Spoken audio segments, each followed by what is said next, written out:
I had another unbelievable year on the river. This one too ended in Costa Rica, and all too soon. I left some friends behind, but having accomplished a lot in a short period of time. I pushed myself to new levels of whitewater.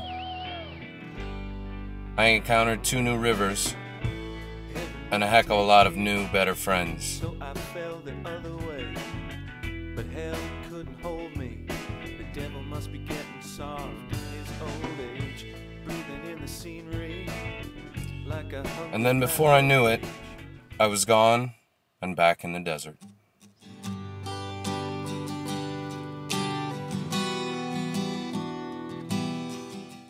An hour from the nearest town, at the bottom of a great big ditch on the fringe of the White Mountain Apache Reservation, lies the Salt River, where I'll be until the end of April. I'm living out of my Toyota 4Runner, my box trailer, and my tent.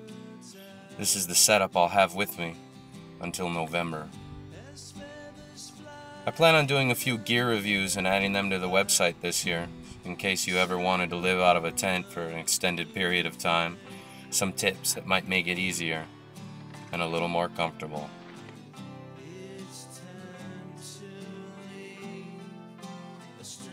But watch out in the desert.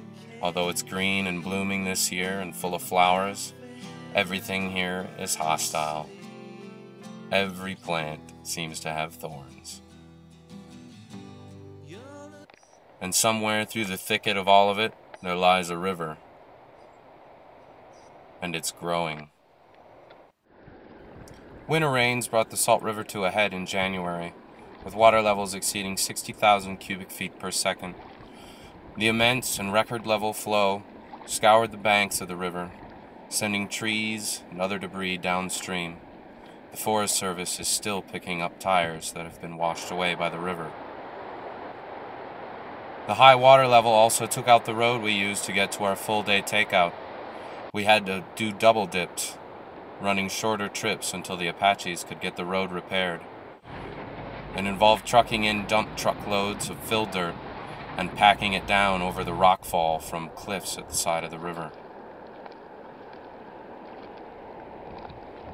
Good morning, America. This is Salt River. This is Brad. Brad and I shared a boat going down the Salt River all the way, 58 miles, through the wilderness.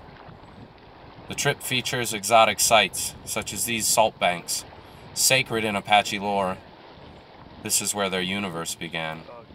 This is where man was created.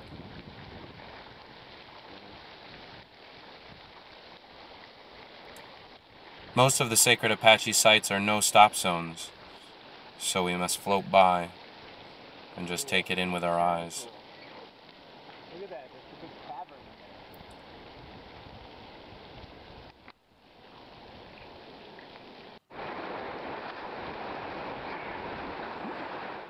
The sights continue on downstream. The river courses through various rock formations, layer upon layer of rock, some of them twisted and tilted, others polished smooth. And as the geology changes, it gives the raft guide a clue to what lies ahead. For where water meets rock, there are rapids.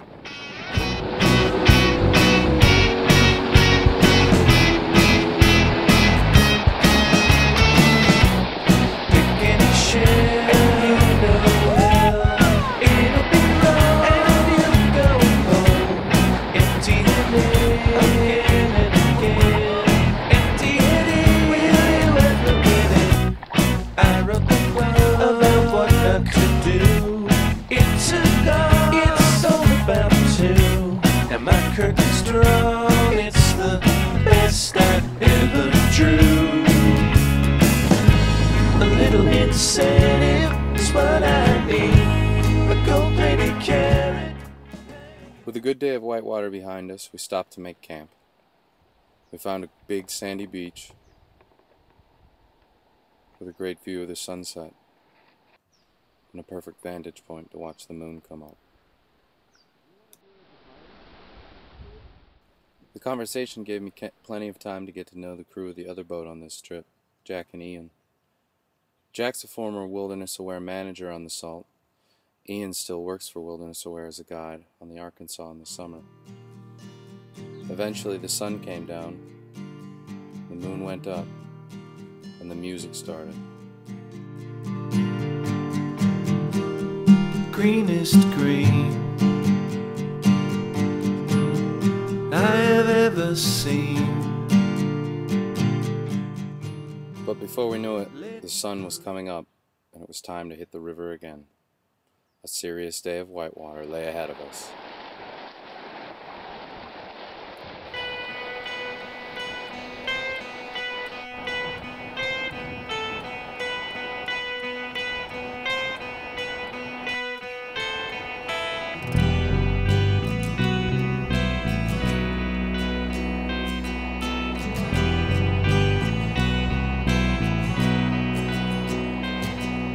Struggles as he's caught in the act, like a bug stuck on its back.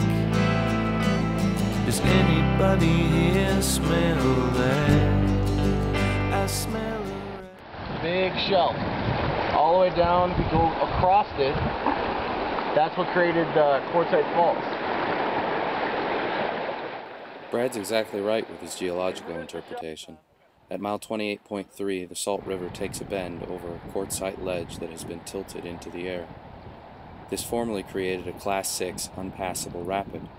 Trips were required to portage it at all but the lowest water levels. It was a deadly feature, and in the 1990s, a raft guide and his friends blew it up. They were later convicted, and the ringleader sent to jail. I crashed out from exhaustion the second afternoon. Everybody else kept it up with a side hike and a bath in a warm creek. So I was early to rise in the morning, and everyone else slept a little bit later. But we had to get going. We had a third day on the river. Good morning.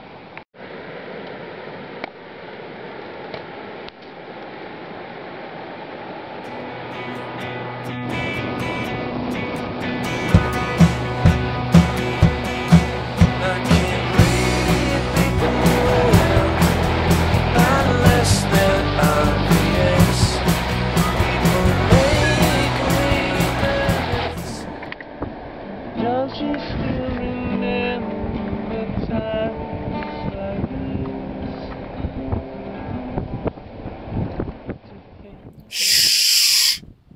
There are quiet zones on the Salt River. There are desert bald eagle nesting sites. 4 of them. And they're very sensitive to human activities. Whoa! Surf party.